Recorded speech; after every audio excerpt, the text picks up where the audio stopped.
Labą dieną. Šiandien su jumis aš Dalia Rokienė ir mūsų video laida A-medicina, kurie kalbinu įdomius žmonės, išskirtinius žmonės ir tuos, kurie gali mums suteikti kuo daugiau informacijos tiek apie alternatyvę, tiek apie papildomąją mediciną. Ir šiandien kalbuosi su biologijos mokslų daktare, UAB Exolitus direktore Aiste Jakobsone. Labą dieną. Tai, ačiū Aiste, kad sutikai ateiti pakalbėti ir labai smagu, kad esam darbinėje aplinkoje, ką tikrai gali matyti. Ir tokia nauja tema, kuri labai užduoda daug klausimų ir labai daug neaiškumų ir kuo toliau, to daugiau, kaip sako, kuo toliau į mišką, to daugiau grybų. Ir šiandien noriu pakalbinti apie egzosomas, nes kaip ir daug jų, ypač kosmetikos srityje. Ir pirmas būtų klausimas paprastas, apskritai, kas yra egzosomos? Kas tai per daiktas? Jeigu labai paprastai, tai yra ląstelių dalelės, kuriomis jos bendrauja, keičiasi informacija. Aš naudoju tokį palyginimą, vat mes, pavyzdžiui, jeigu galvotume, kad ląstelės bendrauja molekulėmis, ar ne, nes kas yra gana įprasta manyti, kad biologija yra molekulių kalba, dabar molekulinis mokslas yra labai populiarus. Tai jeigu sakytume, kad ląstelės bendrauja molekulėmis, tai būtų tas pats, kas pasakyti, kad žmonės bendrauja raidėmis. Nu tiesa, bet ar mes susikalbėtume, jeigu aš jums sakyčiau, va, pavyzdžiui, aš jums noriu perduoti žinutę 10 A raidžių, 5 B ir 7 C. Na, tai nelabai būtų kas informatyvu. Tai panašiai ir molekulės, ląsteliai, ne vien molekulės svarbu, aišku, molekulės yra svarbu. Bet taip pat svarbu, kaip jos supakuotos, kaip jos bendrauja, kaip jos susideda kartu su kitomis molekulėmis, kiek jų yra. Ir visa tai jau pakelia tą ląstelių bendravimą į didesnį lygį, nu va, kaip mūsų žodžiai, sakiniai, ar ne, paragrafai, ir tada jau tos mintis jau įgauna visai kitą prasmę, negu šiaip raidžių rinkiniai. Taip. Na tai egzosomos yra ląstelių žodžiai, ląstelių sakiniai, ląstelių paragrafai. Ir jomis jos pasako kažką daugiau negu vien A, B, C, jomis taip pat pasako, vat, ne vien atsinaujink arba ten įjung kažkokį mechanizmą, bet pasako kažką daugiau, kaip įjung šitą mechanizmą, bet nesugadink ano ir taip pat dar palaikyk trečią, kad viskas būtų sinchronizuota ir gerai veiktų. Tai yra ta pilnavertė kalba, kuria ląstelės bendrauja, kad palaikytų mūsų kūną sveiką. Tai ar teisingai aš suprantu, kad egzosomomis ląstelės bendrauja ir tarpusavyje ir kaip ir visumą sudaro? Visumą kūno funkcijų bendraudamos. Ar jeigu aš teisingai suprantu šitą klausimą, tai jūs norit pasakyti, kad ląstelės egzosomomis užtikrina viso kūno homeostazę, sveikatą. Taip, arba sveikatą, arba nesveikatą. Taip, tai yra teisinga. Taip, jos keičiasi šitą informaciją. Ir egzosomos būtent yra labai gerai apgalvotos, supakuotos siuntos. Jos yra padarytos taip, kad informacija nepakistų ir neprarastų savo prasmės nepriklausomai nuo to, kiek ilgai siunta keliauja.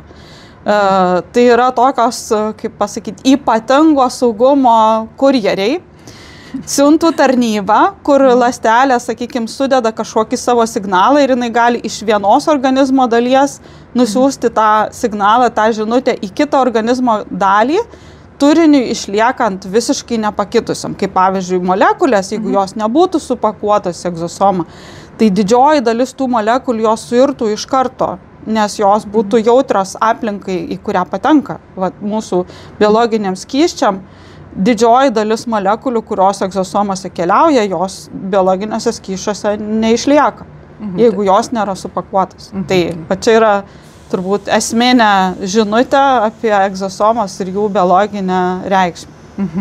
O sakykime, kaip apskritai egzosomos, nes jūs gaminate egzosomas, taip?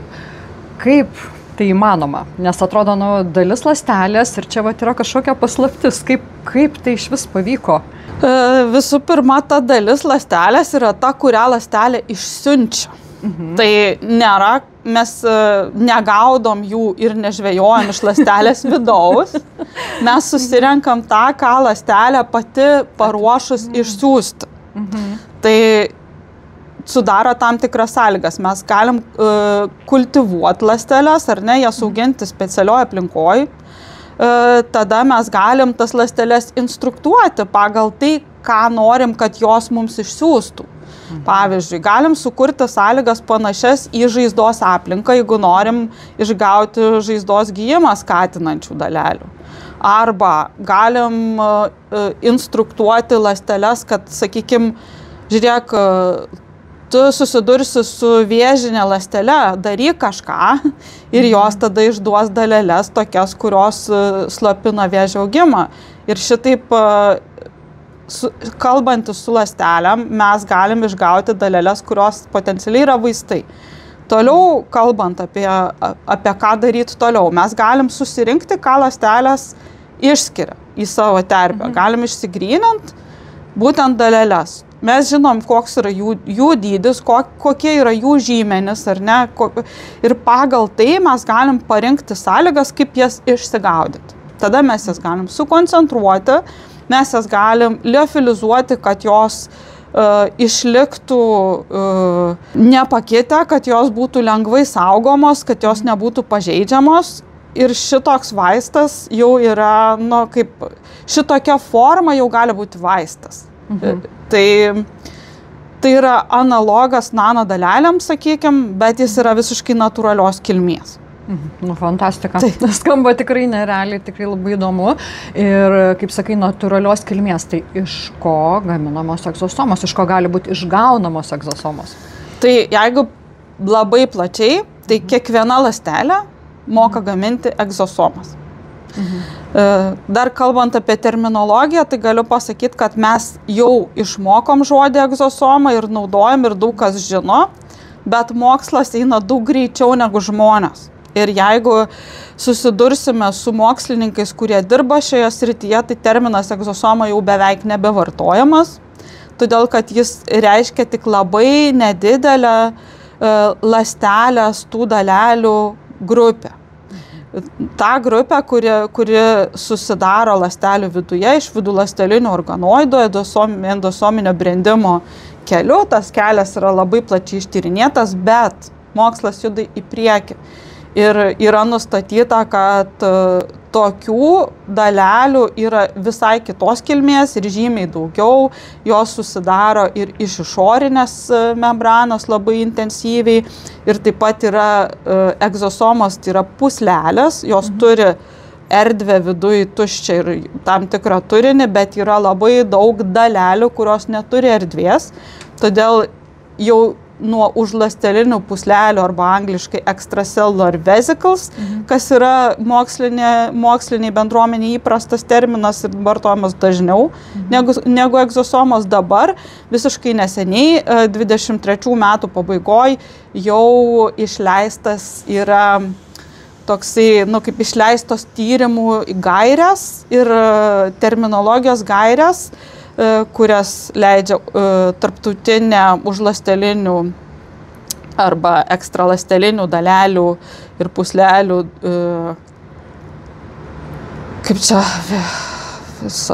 bendrija, International Society of Extracellular Vesicles, ir pagal ją bendras terminas turi būti ekstraląstelinės dalelės, extracellular particles. Tai dabar, jeigu tu esi atitinkantis tas gaires ir kalbi mokslininkų bendruomeniai, tai dažniausiai jie net nesupranta, apie ką kalbi, kas tos particles, nes visi pradeda vesicles.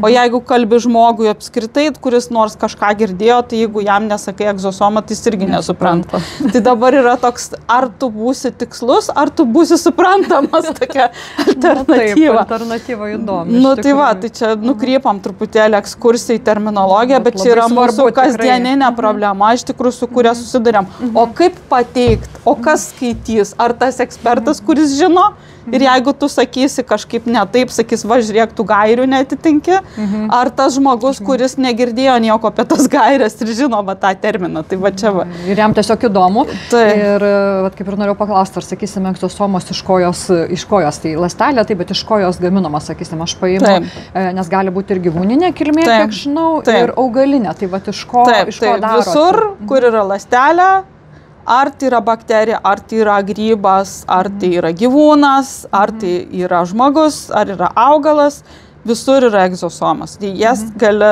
gaminti iš bet kokios žaliavos, kuri yra natūralios kilmės, kuri yra sudaryta iš ląstelinio pagrindo. Taip sakant, jeigu tai yra gyvas organizmas, galima turėti. O sakykime, Exolitus, įmonė, kurią pati turi, iš ko jūs gaminate egzosomas? Aš vadinsiu egzosomom, gerai. Taip, to populiariuoju terminu, bet supraskim, kad jis reiškia daugiau negu moksliškai egzosomas. Taip, mes, kadangi mes esam kelių tokių vertės lygmenų įmonė, tai ir mūsų pagrindinis tikslas yra gaminti farmacinius produktus, tai šitoj srity mes orientuojamės į žmonių ląsteles, nes logiškai norint surasti sprendimą žmonių ligoms, turi fokusuotis į tai, kaip žmonių ląstelės bendrauja. Tačiau mes turim ir kitų, tokių gal labiau palaikančiųjų strategijų, kurios greičiau yra patenkančios ir į rinką. Tai viena iš tų rinkų, kur yra atsidarius, yra kosmetikos ir mūsų, kadangi egzosomų produktai, mūsų produktai kosmetikoje taip pat yra labai nauji ir yra paklausus, tai mes tą išnaudojam ir kosmetika, sakykime, Europoje, šiek tiek ir Amerikoje, bet ten truputį kitaip, gal daugiau laisvės yra. Tai kosmetika tiek iš žmonių ląstelių, žmonių produktų ir gyvūnų didžiąja dalimi Europoje yra draudžiama dėl saugumo pagrindę. Todėl mes fokusuojamės į augalų, grybų egzosomas šitoj srity. O iš kokių augalų gaminate egzosomas? Labai įvairių.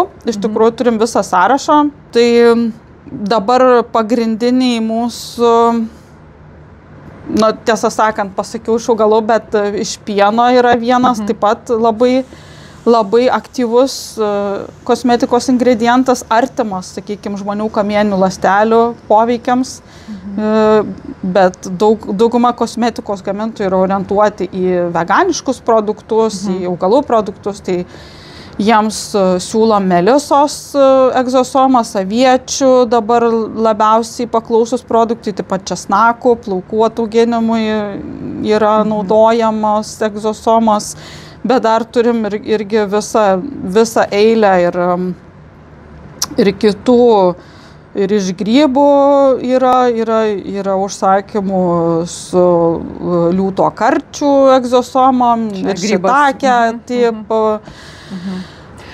O tada klausimas, o ko, sakysim, taip skiriasi, nes kosmetikoje tikrai yra labai naudojama ir pieno egzosomos, melisos egzosomos, ar tikrai jos taip skiriasi, nes labai daug reklamos, labai daug informacijos aplinkų, už tai noriu pasitikslinti, paklausti, ar yra, sakysim, kad ten vienai problemai spręsti naudojamos būtent pieno, kitai problemai naudojamos būtent melisos ar aviečių, teisingai prisimenu, kur naudojat, ar taip yra skirstoma?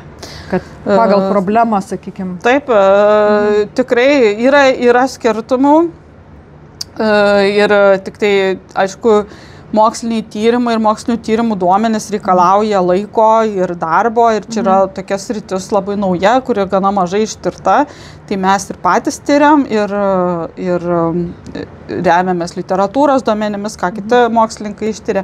Beje, nepaminėjau agurkų, taip pat agurkų vaisių ir lapų egzosomas, mūsų viena industrinė doktorantė kaip tik rašo disertaciją tą temą ir yra ištyrus, tai pavyzdžiui, agurkų egzosomos skatina regeneraciją ir, kas įdomu, apsaugo nuo ultravioletinių spindulių sukeliamos pažaidos. Tai kaip SPF kremas koksai gali būti? Ne taip veikia, iš karto sakau, kad nepainioti, nes apsaugo ne taip, kad tuos spindulius sulaiko, bet visiškai sumažina laisvųjų radikalų gamybą ir oksidacinę pažaidą, atstato oksidacinės pažaidos, žodžiu, jau sukeltą žalą. Taip. Tai apskritai, net nebūtinai saulės, bet apskritai laisvuosius radikalus mažina. Taip. Tai va, melisos, pavyzdžiui, turi labai ryškų priešuždegiminį poveikį ir mitochondriją stimuliuojantį. Fantastika. Taip. Tai tikrai tai čia yra ir senėjimo procesus liečia šitas mechanizmas ir uždegimą, tokį kaip psoriazinį uždegimą, atopinį dermatitą, sakykime, bakterijų virusų sukeliamą uždegimą. Tai melisa čia yra. Taip, o vis tik aš dar žiūriu ir kosmetikos, nes pradėjau egzosomus ir nelabai randu, arba gal aš klystu, tai tada mane pataisyk, kad nėra įvardinta, kokios egzosomos naudojamos. Tiesiog, pavyzdžiui, skaitau ir matau tiesiog su egzosomom. Tai ar tai, kaip čia dabar man tada suprasti ir žinoti, ar tikrai tas produktas man tinkamas, nes įvežta tikrai daug, sakysim, lietuvių gamintojais aš kaip ir linkus pasitikėti, nes vis tiek pas mus yra gana stipri apsauga, gana griežta kontrolė. O kaip su kitais tie gamintojai, kurie jau seniau daro ir jie įveža, ar teko susidurti su jų įvežtais produktais? Čia yra labai geras klausimas, jis yra tiesiai į žaizdą. Nenorėjau aš. Bet žaizda, yra, kaip, ne mūsų sukelta, bet tiesiog susidariusi dėl tokių aplinkybių, kad produktas yra labai naujas ir mažai pažįstamas. Ir tai sukelia, visokių tokių, kaip pasakyti, atpažinimo ir supratimo rizikų tiek gamintojui netgi sakyčiau, nes ir jisai pažindinasi su šitų ingredientų, tiek vartotojai tuo labiau. Nes ir čia susiję keletas dalykų tame. Taip, ką sakai, kad parašyta egzosoma, taip. O iš ko jinai, tai čia tas pats, kad pasakyt, lapai labai gerai sveikatai. Nesvarbu, labai aišku iš karto. Ar popieriaus, ar medžio, tai toks pat posakis, egzosoma. O iš kur jinai, ką jinai savyje neša, ką jinai daro.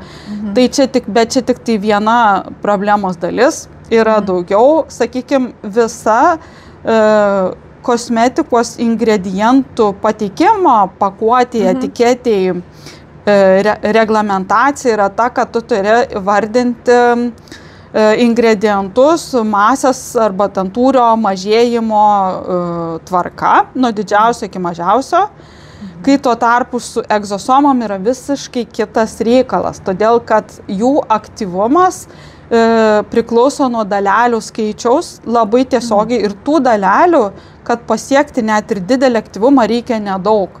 Tai reiškia, kad masė, jeigu išgrynintų egzosomų grynų masė yra labai nedidelė, nes tai yra nanodalelės, jų poveikiai yra dramatiškai dideli, o masė yra maža. Tai vadinasi, iš tiesų kokybiškas egzosomų produktas tiem, kas žino, jis nėra didelės masės, nes jeigu tu nori didelio grynumo, tai tada masė yra nedidelė, o efektyvumas didelis ir jį nusako būtent dalelių skaičius. Kas paprastam vartotojui su tuo nesusidūrusiam yra nesuprantama ir tuo naudojasi labai daug tokių, sakykime, ne visai tikrų gamintojų. Nes jie sako, žiūrėk, aš tau kilogramą pristatysiu ir jie ten teikia, pavyzdžiui, visiškai neišgrynintą kažkokią žaliavą, ar augalinę, ar ten, pavyzdžiui, ląstelių kultūros tiesiog tirpalą be jokių tolimesnių veiksmų. Ir ten tų egzosomų kažkiek gal yra, taip kaip sultise yra, bet kur, bet kokiam augale jų yra. Tai jis iš vienos pusės nemeluoja, iš kitos pusės ir to produkto atrodo daug. Ir gamintojas, kuris arba žmogus, kuris neįsigilina, atrodo, žiūrėk, kiek čia daug egzosomų. Bet iš tikrųjų ten jų nėra ir visur, kur jūs matote egzosomos parašyta ar kažkas ir tas ingredientas yra kažkur sąrašo viršui, tai žinokit, kad ten tų egzosomų turbūt nėra, nes jeigu tai yra tikrai išgrynintas produktas, jisai turi būti kažkur arti sąrašo galo.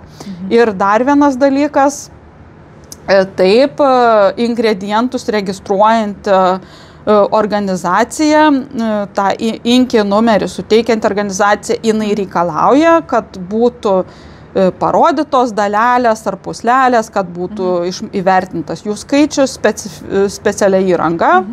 Ir jeigu, kai jau yra tas numeris ir pavadinimas jau suteikiamas, tai jisai paprastai skamba kaip dalelės arba puslelės, priklausomai nuo to, kas parodyta. Tai jeigu mes šito nematom ingredientų sąraše, tai galima kelti klausimą, ar jų iš viso yra. Nes jeigu jų ir yra, tai gamintojas jų nevertina, nematuoja ir neskaičiuoja. Ir tada mes nežinom, kiek jų yra. Ir todėl, sakau, čia yra labai didelė erdvė visokiom apgavystėm, nes tiesiog produktas per naujas ir reguliacinė bazė nėra sutvarkyta taip, kad nuo jų apsaugotų. Tai. O dabar jūs turėjot tyrimams gautų, atsakysim, užklausę pas jūs, kad, pažiūrėjau, aš įsivežu produktą ir man įdomu, kiek tenais yra egzosomų. Jūs turėjot tokių tyrimų? Mes gaunam tokių užsakymų ir galiu pasakyti, kad tikrai ne vieną kartą mes jų ten neradom.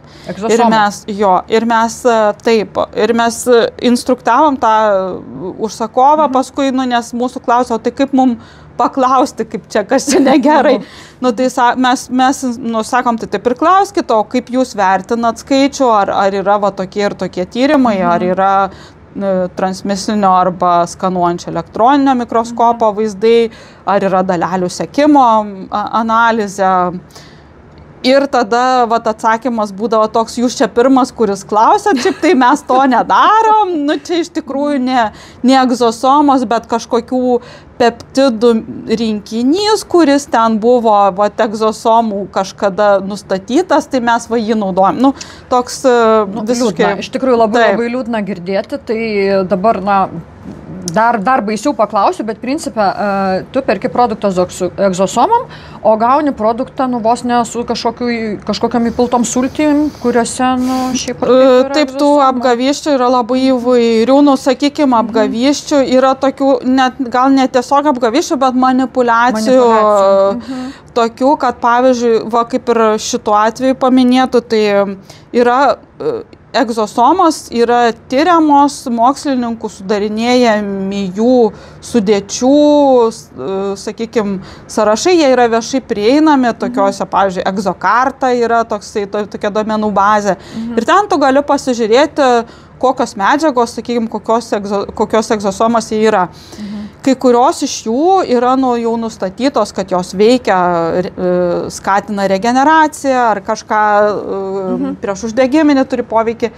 Ir tada gamintojai pasiima tą medžiagą arba jos dalį, sakykime, kažkokią veiklią molekulę ir pasako, kad čia yra egzosomų veikimas. Bet iš tikrųjų tai yra taip toli, kaip sakykime, aš vietoj tikro obuolio jums pasiūlyčiau kokį vaškinį ir sakyčiau, žiūrėkit, čia obuolys. Tai šiai dienai turbūt galime džiaugtis, kad vis tik tas reglamentas yra taip stipriai kontroliuojamas ir tiek, kiek mūsų lietuvių gamintojai jau pradeda daryti produktus su egzosomom, kaip suprantu, tikrai mes galime jais pasitikėti. Tiek kosmetikos rinkoje, tiek turbūt, nežinau, ar jau įėjot į, bijau to žodžio vaistų, bet gydomąją rinką, nes tiek turbūt užsisako, kaip ir minėjai, ir plaukam, ir odai, be abejo, tikrai norim gražiai atrodyti, tai tikrai svarbu. Iš kosmetikos rinkos tikrai dar niekur į jokias kitas rinkas su pardavimais neįžengiam. Artimiausias tikslas po kosmetikos yra maisto papildai, bet maisto papildai turi taip pat pakankamai griežtą reglamentą Europoje. Tai yra naujas maistas, kurio toksiškumas turi būti įvertintas, tai čia mes esam procese. O su vaistais, tai yra mūsų pagrindinis tikslas, tai mes tikrai vystom ir dabar jau baigiam iki klinikinius tyrimus su onkologiniais preparatais ir jau norim šokti į žmonių tyrimus, į pirmos fazės klinikinius, tai tam ieškom ir investuotojų paramos ir konkursinių finansavimų. Tai žodžiu, šiai dienai kosmetiką lietuvių gamintojų tikrai drąsiai galim naudoti ir džiaugtis, kad jau jie deda egzosomas, nes įdėta. Aš taip drąsiai gal nesakyčiau, nes tikrai visų gamintojų aš nežinau ir negaliu iškontroliuoti, nes tikrai tų tiekėjų ir tų pasiūlų ir iš Azijos, ir iš kitur jų yra daug, ir iš tos pačios Europos įvairių valstybių. Tai aš nežinau, nes dabar tai yra karštas toks produktas, daug kas nori gaminti, ar visi iškontroliuoja, aš nežinau, man sunku pasakyti, nes čia tikrai kosmetika yra labai, pripažinkim, marketinginis verslas, ten ta reguliacija nėra tokia griežta kaip kitose srityse. Ir jeigu vartotojas perka akimis ir jeigu gamintojas yra patenkintas tuo, tai nebūtinai, tikrai vartotojas, sakyčiau, turi būti atsakingas pats ir skaityti tas etiketės ir žiūrėti ir ieškoti informacijos, nes tokio lengvo čia kelio nėra. Mes irgi esam susidūrę, kad mūsų klausia ir ieško ir paskui, pavyzdžiui, pasirenka gamintojas, čia ne Lietuvos iš tikrųjų, nes mūsų daugiausiai užsakovų nėra iš Lietuvos, tai pasirenka kažkokį kitą, ir kai pasižiūri, kas tas kitas ir ką jisai daro. Galiausiai, pavyzdžiui, ingredientas aktyvusis yra koks nors ekstraktas. Tai galbūt ten yra tų egzosomų, nežinau, bet o rašo, kad egzosomas. Supratau. Iš tikrųjų, nuo šito turbūt neapsisaugosim ir čia bet kurioje rinkoje. O aš tokį noriu vėlgi žemišką dar dalyką, nes mane vis tik tai įdomina, tai yra pakankamai naujas produktas, pakankamai reklamuojamas ir man labai įdomu, kiek aš jį galiu naudoti, galiu pasitikėti. Ir, sakykime, senatviniai prevencijai, kaip ir pati užsiminiai, vėlgi tai yra kosmetikos sritis. Tai aš manau, kad tai yra perspektyvu ir aš jeigu naudosiu kremą, serumą, kas yra tos produktus su egzosomomis, aš tikrai, yra tikimybė, kad aš išvengsiu daugelio raukšlių, daugelio tų tokių neigiamų faktorių vienodumo, tai egzosomos tą gali man padėti padaryti. Tai yra tiesiog atrodyt gražiau, jauniau. Egzosomas ne tik gali, jos ir daro. Daugiausiai žinių apie šitą egzosomų poveikį yra atėję iš Amerikos rinkos, kuri naudoja kamieninių ląstelių egzosomas per grožio klinikas. Ten yra truputėlį kita teisinė reguliacija, nes egzosomų produktai yra priskiriami pažangiai terapijai ir leidžiami naudoti klinikose. Tuo tarpu Europoje ir skaitant ir Lietuvą, pažangi terapija yra tik genų terapija ir ląstelių terapija ir egzosomų terapija nėra priskiriama ląstelių terapijai, tai yra biologinė terapija ir jinai per klinikas negali būti teikiama. Tai ten tie poveikiai iš tikrųjų yra fantastiniai, visi jais labai džiaugiasi ir produktas labai yra pasiteisinęs, visos įmonės, kurios tą gamina, sakykime, viena iš tokių Chimera Labs yra viena iš tokių gamintojų pirmųjų, tai yra labai stipriai auganti įmonė, bet ir į kosmetiką ten sparčiai eina tokia korėjiečių įmonė Exocobaja su prekiniu ženklu Benef. Ir jie bando taip pat suderinti teisės aktus, kad būtų tiek kamieninių ląstelių egzosomos būtų pripažintos tinkamos kaip kosmetikos produktas, ne vien kaip medicinos. Ir tai jie tiki, kad jiems tai greitai pavyks ir tada tai jau būtų kaip naujas žingsnis kosmetikoje. Aišku, Europa visada yra toli, o Lietuva gal dar šiek tiek toliau, nes atsargesni visi. Tai šiuo metu mūsų pasirinkimuose yra, kaip sakiau, arčiausiai kamieninių ląstelių egzosomų yra pieno.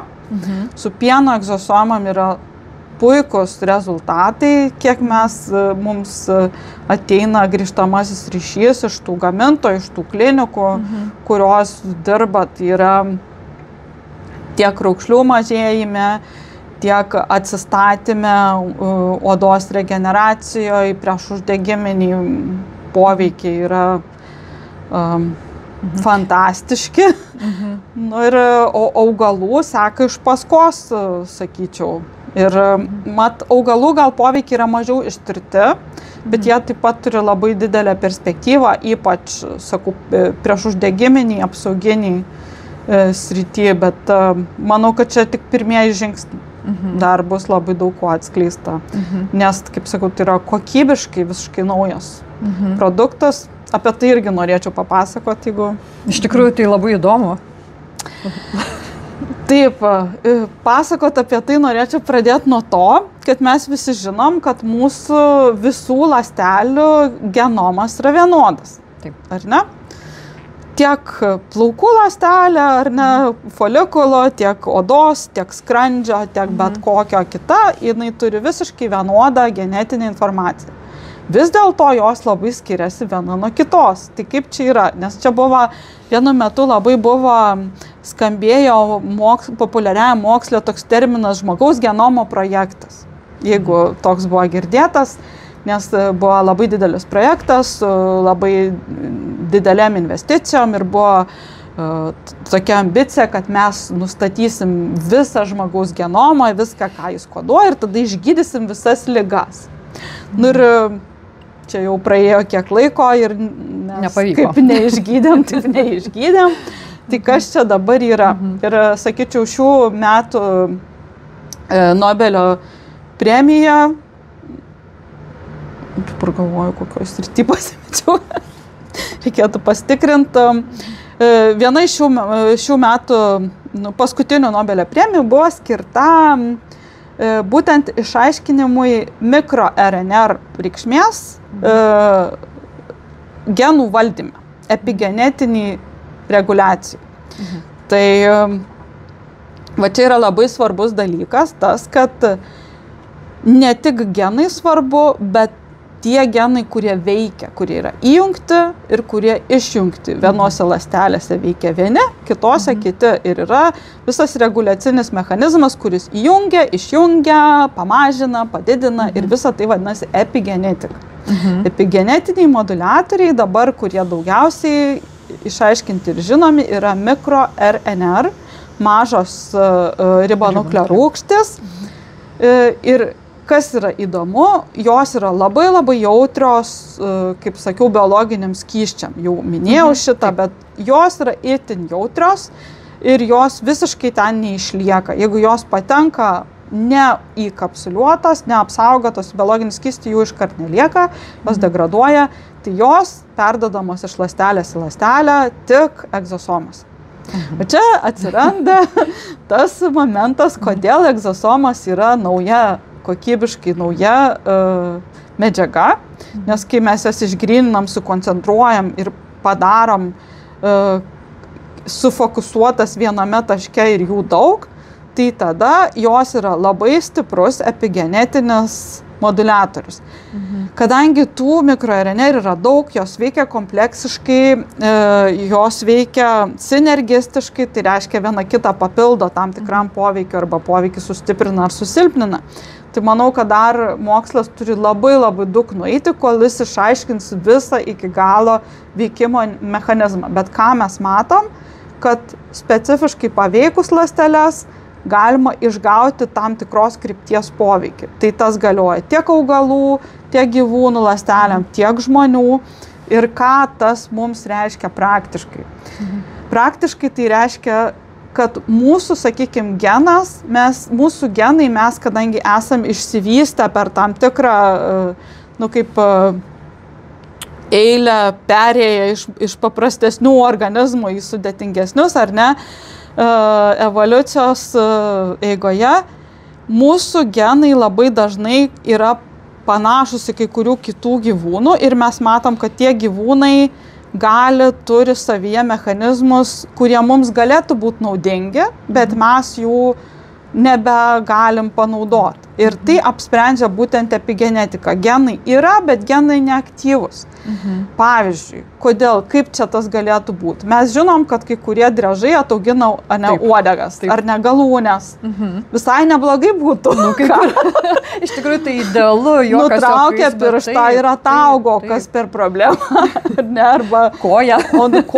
O kur stuburas, sakykime, kur žmogus guli visą gyvenimą. Negali gyventi, o pažiūrėkim, kažkoks ten driežas savo atsiaugina ir susigydo. Tai gal mes pasimokykim ir pažiūrėkim, kokios egzosomos tą nulemia. Jeigu mes jas rasim ir susirinksim, gal mes galėsim padaryti tą patį. Tai va, čia viena iš galimybių. Kita iš tų fantastinių, bet egzosomomis įmanomų galimybių yra, sakykime, hibernacija, ar ne? Mes žinom, kad kai kurie gyvūnai, kaip šikšnosparniai, ar ten ežiukai, ar meškučiai, visai kartais žiemą ir man noris visai pahibernuoti, kažkaip užmigti. Tai jie sulėtina savo visą metabolizmą ir jie gali pramiegoti žiemą nevalgę, nes viskas vyksta lėtai, metaboliniai procesai lėti ir jie išlieka visiškai sveiki. Ir gali paskui, kai jau vėl viskas pavasaris, gražu ir miela, gali toliau gyventi. Kur mes prisitaikę gyventi visokiom sąlygom, bet kartais nutinka taip, kad pavyzdžiui, žmogui reikia atlikti ilgą operaciją, ar ne, sakykime, širdies kardiochirurgijos srityje, čia yra didžiulė problema.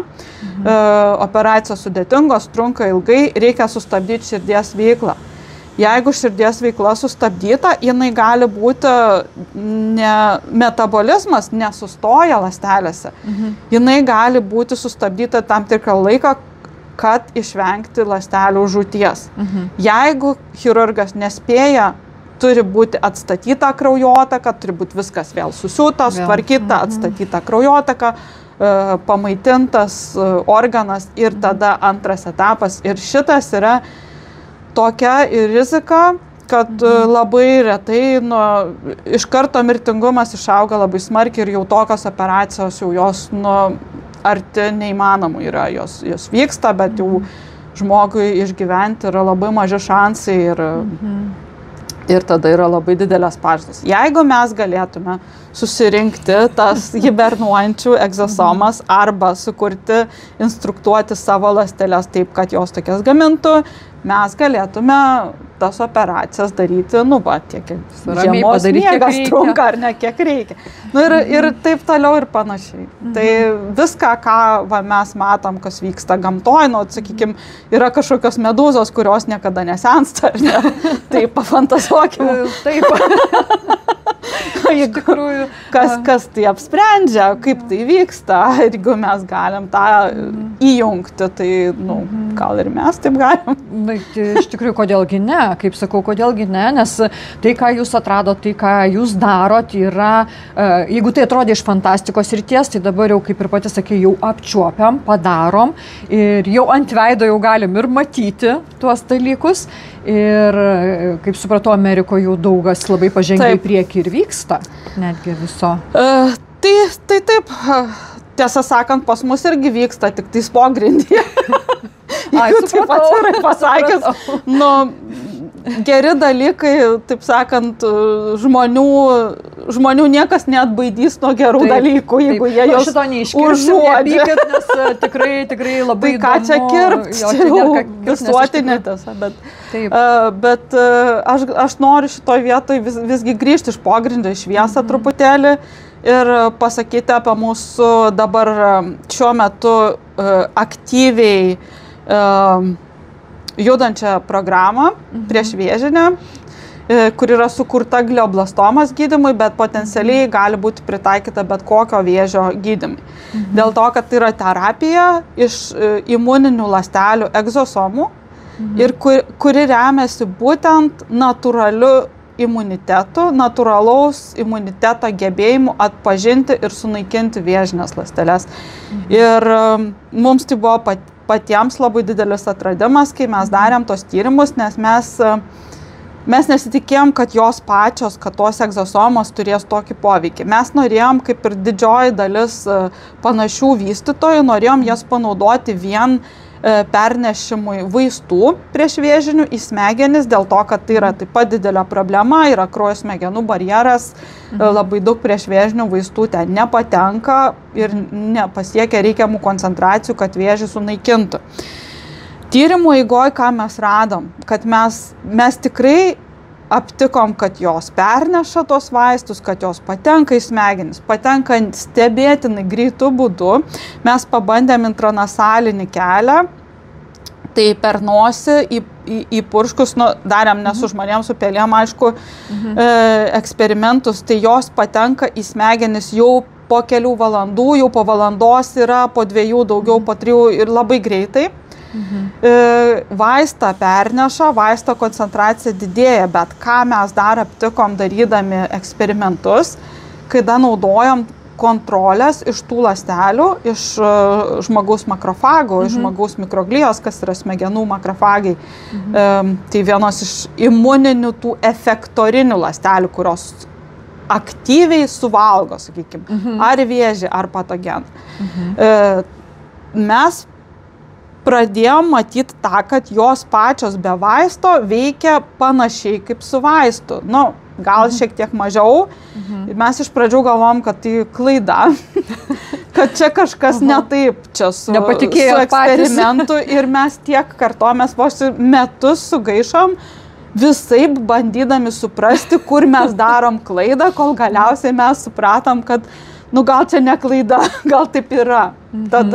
Tada mes pabandėm, mes galvom, gerai, tai jeigu jos taip veikia, galbūt mes jas galim paskatinti veikti dar geriau, sakykime, perprogramuoti, nes žinom, kad yra, tos ląstelės gali turėti taip vadinamą uždegimą slopinantį fenotipą M2 arba uždegimą, kaip pasakyti, aktyvaus uždegimo fenotipą, kurios yra taip pat ir prieš vėžinis, tai galbūt mes ją galim užskatinti jas, kad jos būtų labiau prieš vėžinis.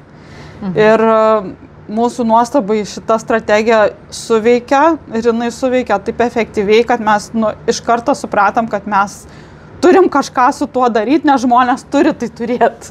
Ir tada čia ir buvo mūsų įmonės įsteigimo pagrindinis impulsas, nes mes pamatėm, kad tos galimybės yra tokios, kad jas būtinai reikia duoti pasauliui. Tai čia yra mūsų pagrindinė vizija, misija ir varomoji jėga, sakykime, būtent kurti terapijas šiuo metu nepagydomoms ligoms. Kaip žinom, onkologija yra viena iš tokių sričių.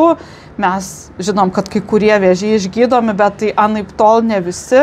Ir tie patys, kurie pasveikia, turi labai daug problemų, kardiologinių problemų, net yra tokia sritis miokardio onkologija. Tai jinai nereiškia, kad yra vėžys širdyje, tai reiškia, kad yra išgyvenę vėžio gydymą žmonės, kurie turi labai daug širdies problemų ir jie paprastai dėl to ilgai irgi negyvena ir jų gyvenimas nėra pilnavertis. Tai žmonės su tuo dar turi daug problemų, tai anaiptol nėra išspręsta ir egzosomos.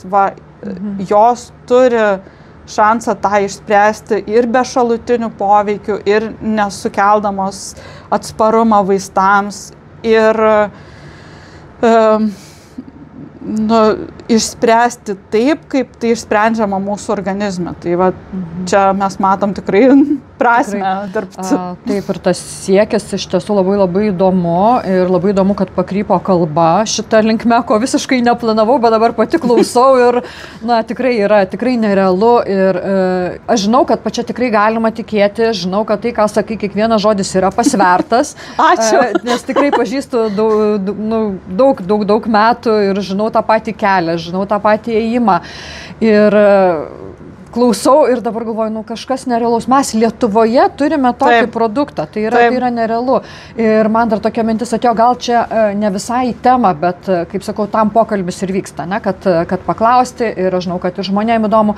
Ir iš mano klausytojų labai daug susiduriu, turi žmonės nu tokių realių depresinių nuotaikų, šizofrenijos turi. Gal teko susidurti su šita sritim, ar egzosomos, aš dabar drįstu klausti, ar egzosomos irgi ir šituo klausimu galėtų padėti, ar yra kažkokie tyrimai atlikti? Konkrečiai labai dėl šitų ligų tai reikėtų domėtis. Aš manau, kad dabar labai plačiai tyriama, tai turbūt yra, tik aš šiuo metu nesu pasidomėjus. Manau, kad galimybės čia yra labai toli nuo išsemtų. Ir egzosomos tik žengia pirmus žingsnius. Aš tai tvirtai tikiu, kad jos apskritai mediciną pakeis iš pagrindų. Nes, kaip sakiau, tai remiasi natūralia ląstelių kalba, kuri nėra raidės. Ir aš manau, kad šiuo metu visos vaistų paieškos efektyvumas yra mažesnis nei 20%.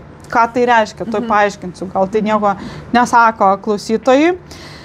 Kaip vykdoma vaistų paieška? Vaistų paieška remiasi maždaug 100-mečio senumo žiniomis, sakykime, jinai paremta 100-mečio senumo žiniomis, jinai gana sunkiai keičiama dėl to, kad yra labai stipriai reguliuojamas procesas, vis dėl to, ką tos žinios reiškia ir ką jos mums šiandien duoda.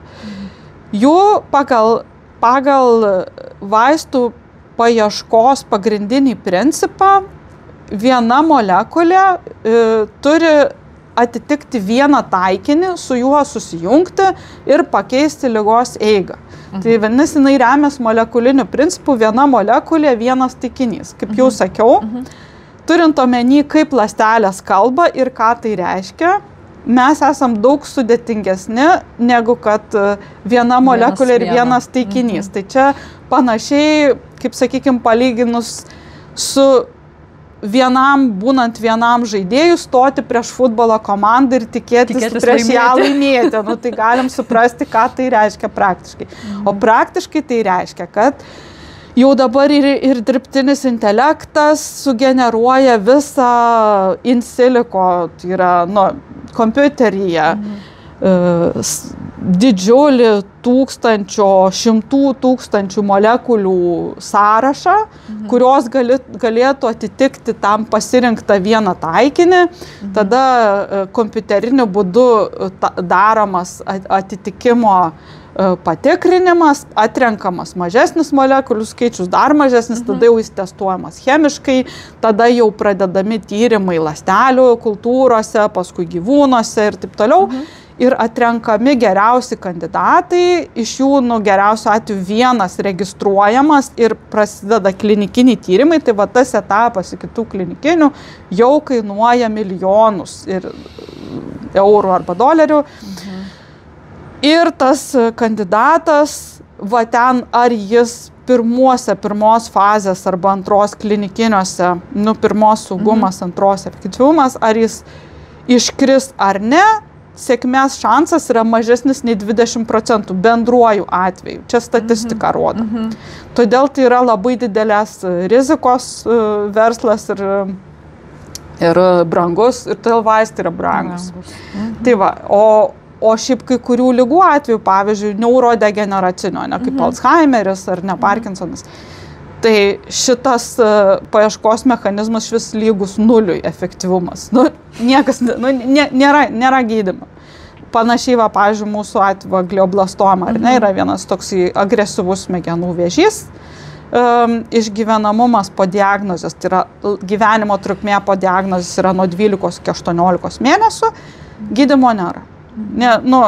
Yra, bet ta prasme, į kliniką patenka tokie sprendimai, kurie prailgina gyvenimo trukmę 2 mėnesiais, 3 ir jau jie patenka į kliniką kaip efektyvus, bet ką tai reiškia ir tai yra dešimtmečiais, tai rodo, kad visas tas pipelinas reikalauja peržiūros, nes yra daugybė ligų ir tai čia yra tokios letalios ligos, bet jeigu mes kalbam apie senėjimą, kur jūs užsiminėt, tai labai daug yra tų vadinamų chroniškų neinfekcinių ligų susijusių su amžėjimu, ar ne? Taip. Tai ir metabolinis sindromas, antro tipo diabetas, dažnas labai.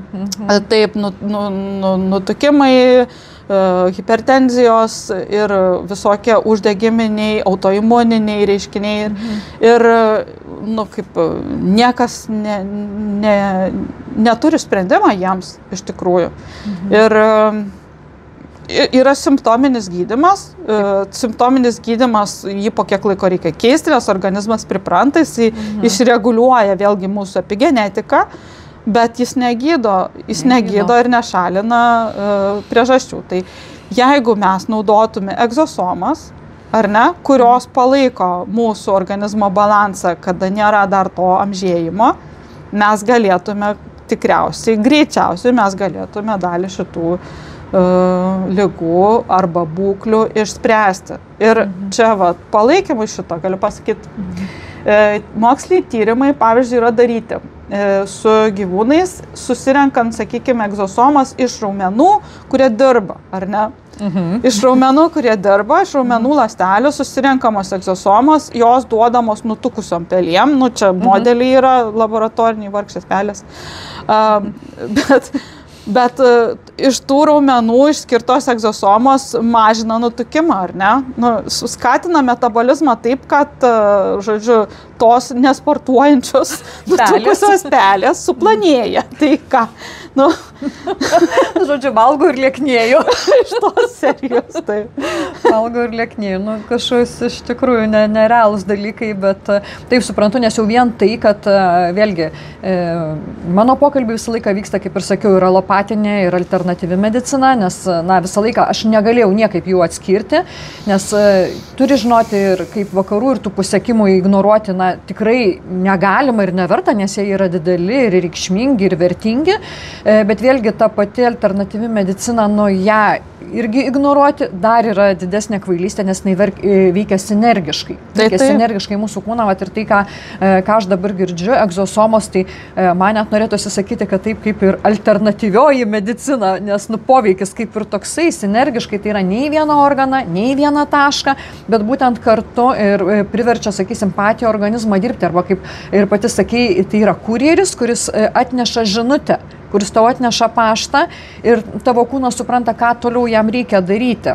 Tai galbūt čia netgi yra tos medicinos dalis, galbūt egzosomos ir yra ta dalis, kaip jinai veikia. Per egzosomas kažkaip signalas, juk yra kas, nervinis signalas, ar ne, jisai instruktuoja ląsteles, bet yra paskui metabolinis signalas, kur ląstelės kalbasi, ir tai yra egzosomas.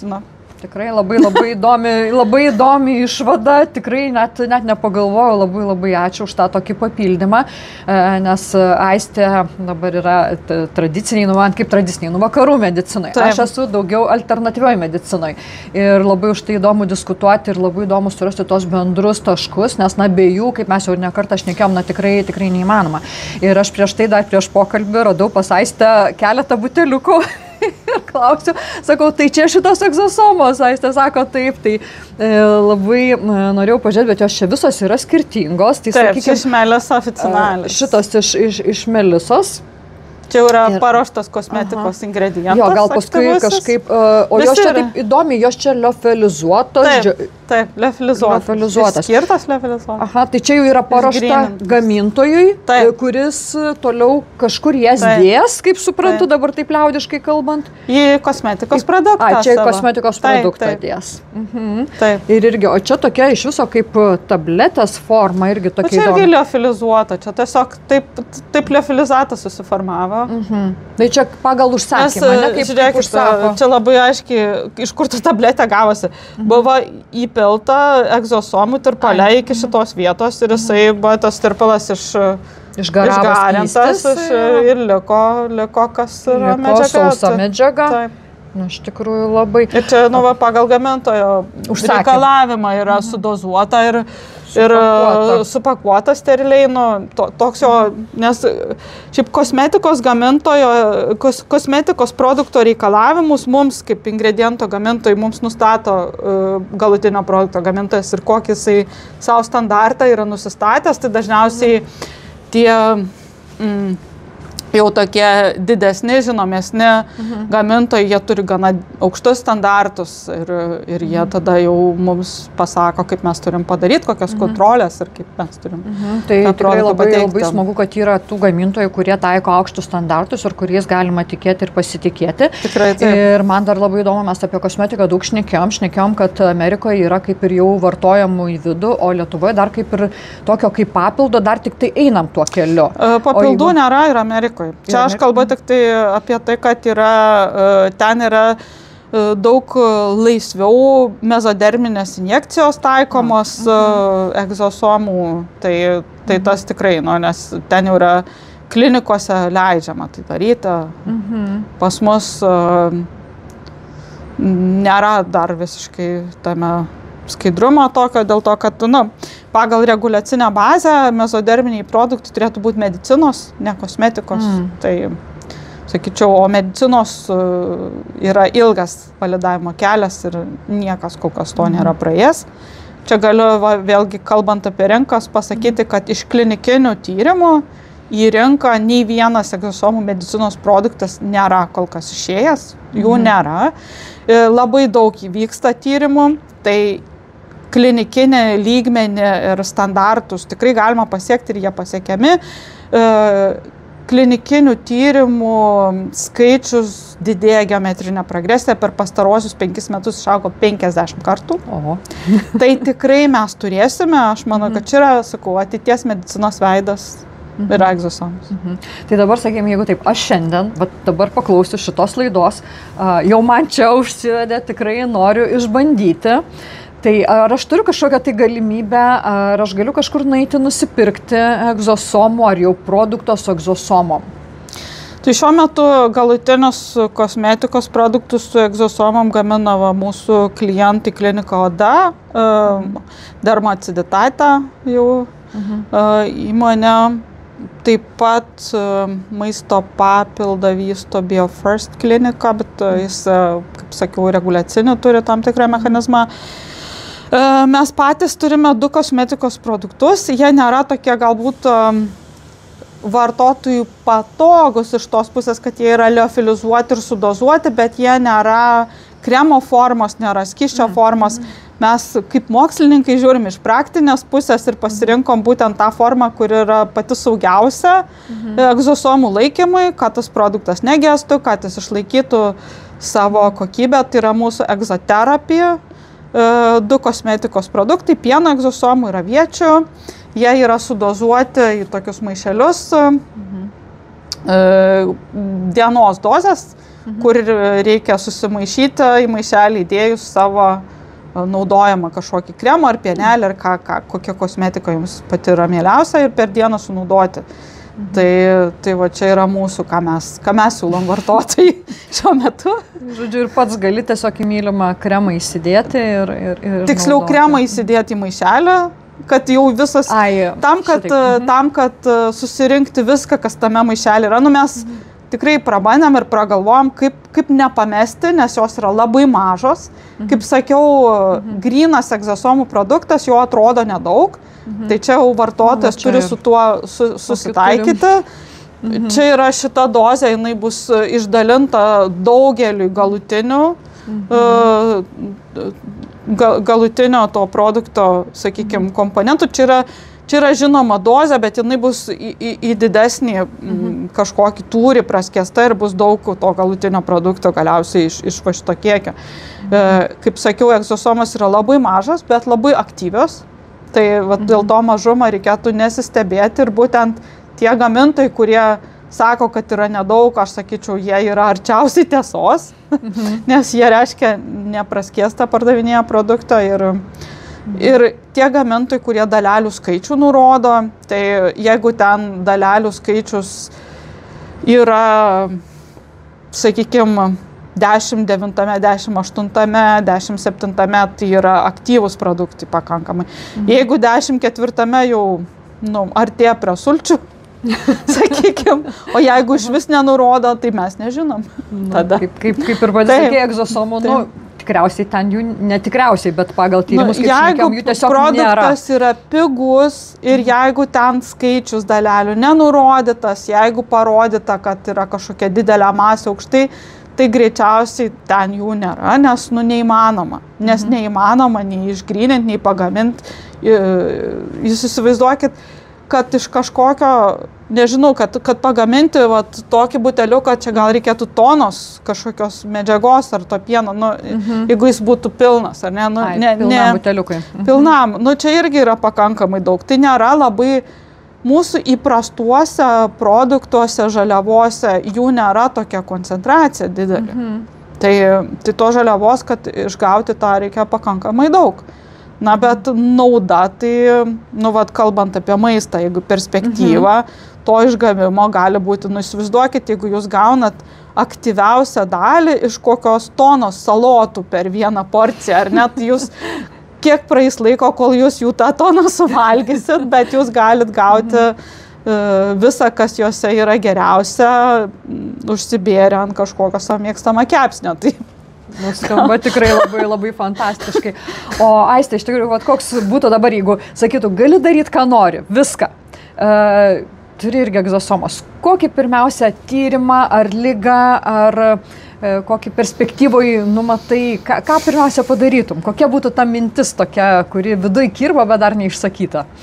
Čia, jeigu kalbant apie tai, ko dar nepaminėjau, ar iš tų, kur paminėjau? Gal net ir nežinau, gal kažką ir paminėjai, bet sakysim, iš to, kas, kaip sako, oi, labai norėčiau, kad ir nuskristi mėnulį ar panerti po vandeniu, bet žinau, kad tai neįmanoma, ten ar finansai trukdo, ar dar kažkas, tai kokia ta mintis būtų, ta slapta tokia mintis? Tai aš galiu pasakyti, kad mano variklis jau pastaruosius 5 metus jau nuo įmonės įsteigimo yra būtent prieš vėžinių preparatų perkeliamas į kliniką. Aš labai noriu tą padaryti ir man tikrai yra, kaip pasakyti, savotiškai skaudu, kad mes turim tą galimybę ir yra labai sunku įtikinti finansuotojus, kad mes galime. Nes tai yra taip neįtikėtina ir atrodo taip fantastiška ir kas jūs tokie, visą tai turi savo, bet mes nenuleidžiam rankų, mes vis tiek darom viską, kad mes galėtume ir mes nebejotinai tą padarysim. O paskui ką? Paskui reikia spręsti tai, kur žmonėm labiausiai skauda, tai reikia, kaip jūs sakot, ir tas neurologinės problemas tvarkyti, reikia nutukimą tvarkyti, man reikia. Dar geriau. Pradėkim nuo savęs, ar ne? Gerai. Bet yra ta problema iš tikrųjų ir jinai ne taip jau sparčiai mažėja ir ne taip jau yra tų sprendimų daug. Tai vis tiek reikia su amžėjimu susijusias problemas spręsti, reikia neurodegeneracinės spręsti, žmonės tikrai ir jų artimieji vargsta su tuo, tai mes labai turim daug ką spręsti. Matot, reikia skubėti. Jo, supratau.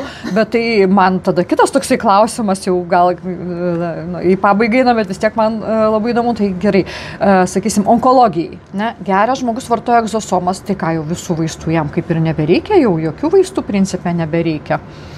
Nes kaip ir su pelėm buvo tas tyrimas atliktas, jau kaip ir be vaistų jos veikia, nes iš pat pradžių buvo... Tai jos ir yra vaistai, tik jos yra kitokie vaistai, Tai čia gal yra kažkokių niuansų, kad nelabai nori pripažinti jūs, todėl kad per paprastas būdas gali būti pasveikti. Aš galvoju, gal mes dar per maži, gal taip negalvoja apie mus, kad dėl to, bet jeigu mes parodysim tos poveikius, tai atsiras ir to aspekto. Aišku, verslas yra verslas. Verslas yra apie pinigus, ar ne? Taip. Tai jeigu atsiranda kažkokia rizika, kad kažkoks vaistas gali nubraukti 10 kitų, tai šitas gali iškilti. Tai rizika, taip, turbūt tai jinai bus, reikės ją valdyti. Vienas iš dalykų, kurį reikės valdyti, bus šitas.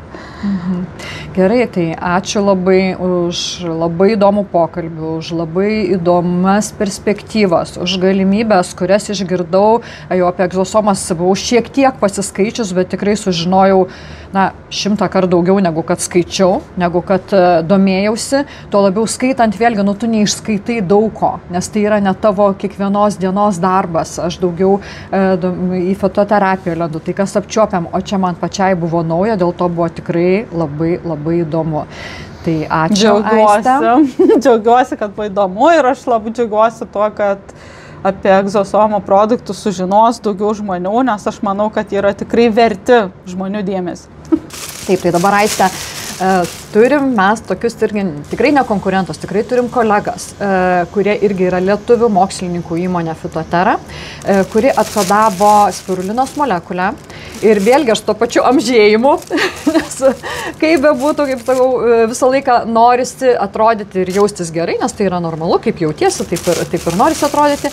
Ir tai yra serumas veidui, kurį bus galimybė išbandyti pačiai.